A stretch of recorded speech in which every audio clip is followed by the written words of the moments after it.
జగను సాధారణంగా ప్రయోగాలనేది కొంచెం చేస్తారు. కానీ తన ప్రయోగము, విధానము మార్చుకోకపోవడం శత్రువులకు గూడా మింగుడు పడట్లేదు. తనని నమ్మే, తనని అభిమానించే వాళ్ళకి ఓ పెద్ద సమస్య. ఏంటంటే, మాటినడబ్బా మనం ఏం చెప్తే అది వినడు. అంటే వీళ్ళేంటి, నా నియోజకవర్గంలో నేను గెలుస్తానన్నా అంటారు. అక్కడ నీ మీద రిపోర్ట్ కరెక్ట్‌గా లేదంటాడు. అతని దగ్గర ఒక 3, 4 నివేదికలున్నాయి. వాళ్ళెవడో ఇచ్చేదేంటి మా మీద అనేది ఇలా ఫీలింగ్. అది అసంతృప్తి ఉంటుంది. బయటికి వెళ్ళగక్కే వాళ్ళు ఉంటారు, వెళ్ళగక్కనోళ్ళు ఉంటారు. అదే సందర్భంలో కుల సమీకరణాలుంటాయి, సామాజిక సమీకరణాలుంటాయి, ప్రాంత సమీకరణాలుంటాయి, స్థానిక కార్యకర్తల అసంతృప్తులుంటాయి. ఇవన్నిటి లెక్క చూసుకుని ఇచ్చేటటువంటి పని జగన్మోహన్ రెడ్డి చేస్తున్నటువంటి అంశం.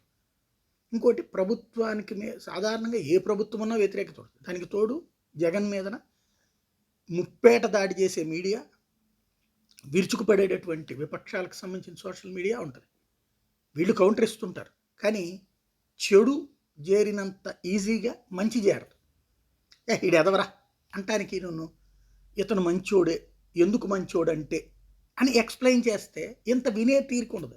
ఎదవరా ఎదవంట, ఇప్పుడు ఎదవంటరా ఎదవంటరా, ఇది బాగా వెళ్ళిపోతుంది. కాబట్టి దీన్ని అక్కడ దృష్టిలో పెట్టుకుని మైండ్తో నడిపే గేమ్కి మైండ్ గేమే ఆడుతుంటాడు జగన్మోహన్ రెడ్డి. తనకున్న నాలెడ్జ్ ఆ స్టైల్లోనే వెళ్తుంటుంది. అందుకోసం మార్పు చేర్పులు జరుగుతుంది. ఇది ప్రత్యర్థులకు పెద్ద సమస్య. ఏంటంటే, ఇంతమందిని అధికారంలో ఉన్నోడు మార్చేశాడు అంటే ఆషామాషిగా. ఇప్పుడు తన దగ్గర మార్చి చూపెట్టకపోతే ఓ సమస్య. ఇంకోటి, తెలుగుదేశం జనసేన కూటమి జట్టు కట్టబోతే ఏమేమి సీట్లు ఎవరెవరికి ఎక్కడెక్కడ ఇస్తారో అని చూసి ఆ తర్వాత తన నిర్ణయం తీసుకోవట్లేదు.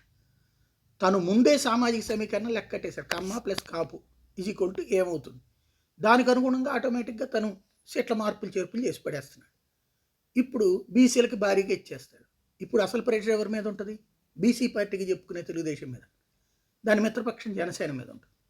ఇప్పుడు సమస్య ఏంటంటే, ఎప్పుడైనా విపక్షం తీసుకొచ్చేటువంటి అభ్యర్థులను చూసి అధికార పక్షం కంగారు పడాలి.